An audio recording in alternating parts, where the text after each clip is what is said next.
Can you activate your third eye?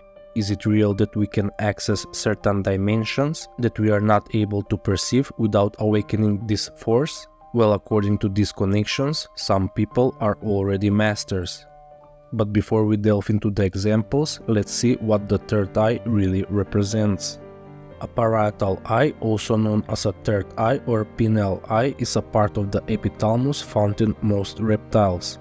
The eye is located at the top of the head, is photoreceptive, and is associated with the pineal gland, regulating circadian rhythmicity and hormone production for thermoregulation. Thermoregulation is the ability of an organism to keep its body temperature within certain boundaries, and this is very important for our video.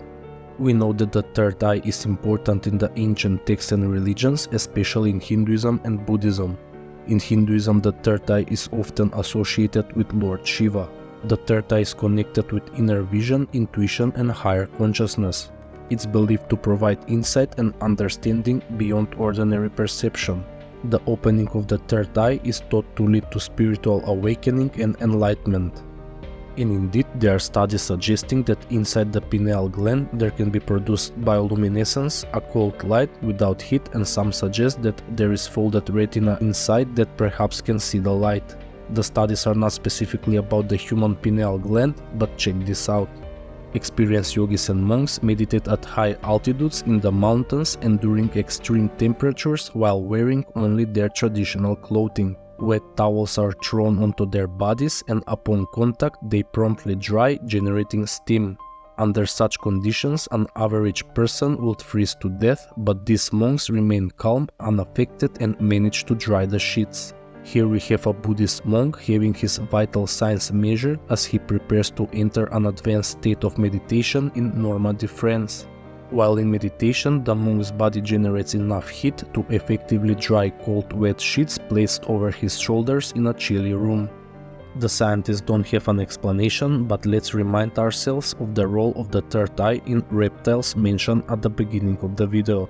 One of the features of the third eye according to mainstream science is thermoregulation. The yogis and the monks are using their third eye or the pineal gland to control their body temperature. Practices to activate the third eye often involve meditation, visualization, focused breathing, and mindfulness, but this remains a closely guarded secret of the monks of Tibet and the advanced yogis in India. To achieve this level, you will need to be initiated deeply into their practice and exhibit a lot of discipline and dedication. These practices are meant to raise the Kundalini or the inner Shakti energy to raise like a serpent to achieve full enlightenment. I already have 2 videos about this energy. But now let's explore some of the other similarities between our human genes and the genes of the serpents. Mirror cites research that suggests a remarkable connection between human limbs and reproductive organs and the evolutionary history of snakes. This insight stems from the shared patterns of gene expression controlled by non-coding DNA known as enhancers. These enhancers found in animals with limbs still exist in snake genomes, shedding light on the evolution of genitalia.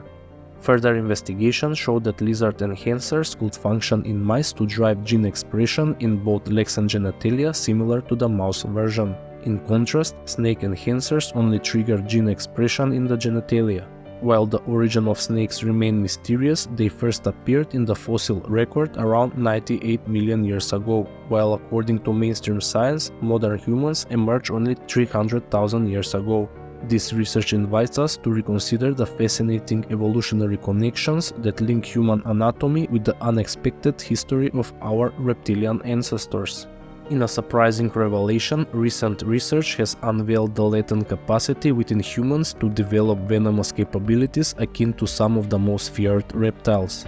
The study featured in the proceedings of the National Academy of Science sheds light on a fascinating genetic link between our salivary glands and the venom-producing mechanisms of snakes. This suggests an evolutionary connection between venom glands in snakes and salivary glands in mammals, tracing back to a shared ancestral lineage. Curious snake-like forms have been spotted in cells from many different species across the evolutionary tree. Now Oxford scientists have shown they exist in human cells as well. These structures appear to perform a crucial role in cellular processes, but their exact function remains a mystery.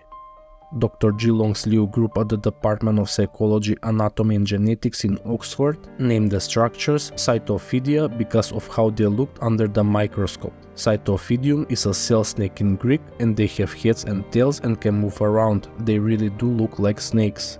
This study piqued my interest because of the depictions of the serpent Naga people in the ancient world. Take a look at the depiction of Fuxi and Nuwa from Chinese mythology. Their intertwined serpent bodies resemble a modern DNA structure. What is even more interesting, according to Chinese mythology, Fuxi and Nuwa were credited for creating humanity. Now let's look at the other symbols from the ancient depiction from the 8th century. We can see the tools of creation, compass and square, the symbols of the Freemasonry. The secret societies are connected to this ancient knowledge. Now let's speculate for a moment. Guanine is one of the 4 nitrogenous bases found in DNA, the others being adenine, cytosine and thymine. If cytosine stands for the square, adenine for the compass, then G might stand for guanine.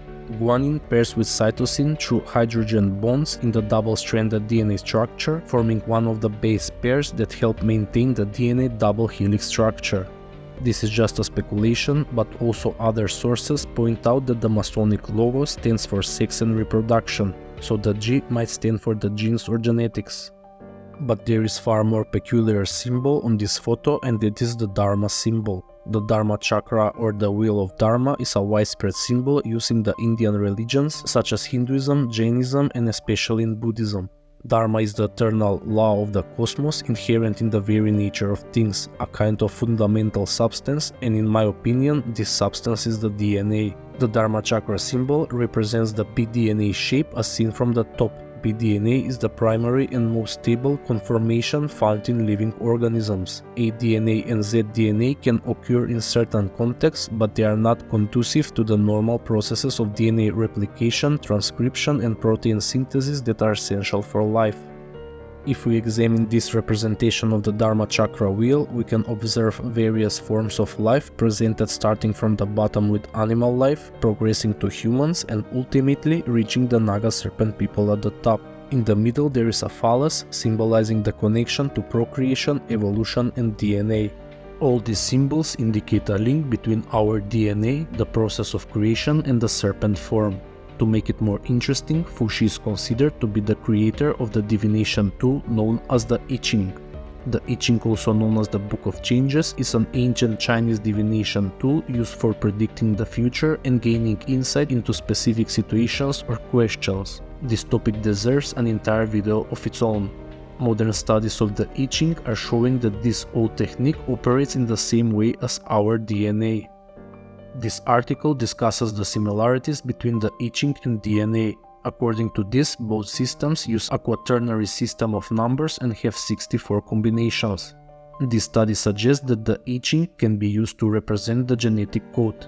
The authors of the study found that the I Ching can be used to create 2 different genetic code representations, which they call the M and the I chromosomes. These chromosomes are similar to each other, but they have some important differences. For example, the M chromosome has more codons that end in C and G, while the I chromosome has more codons that end in T and A. The authors believe that these differences may be related to the different ways the DNA is used in different organisms. All these connections suggest that DNA might hold the answers to all mysteries, and the ancients were aware of how it functions. The raising of the Kundalini or the awakening of the third eye means activating the full potential of DNA and connecting to pure consciousness. By doing this, we might fulfill or transcend the physical process of evolution and become more than our physical bodies, something that was forbidden by the ancient gods. Prometheus, similar to Fuxi in their respective mythologies, was credited with the creation of humanity in Greek mythology. He was punished by Zeus for stealing knowledge from the gods and sharing it with mankind, thereby granting them the ability to be equal with the gods. Perhaps I should make my next video about this topic and the anger of the gods. Please let me know your thoughts.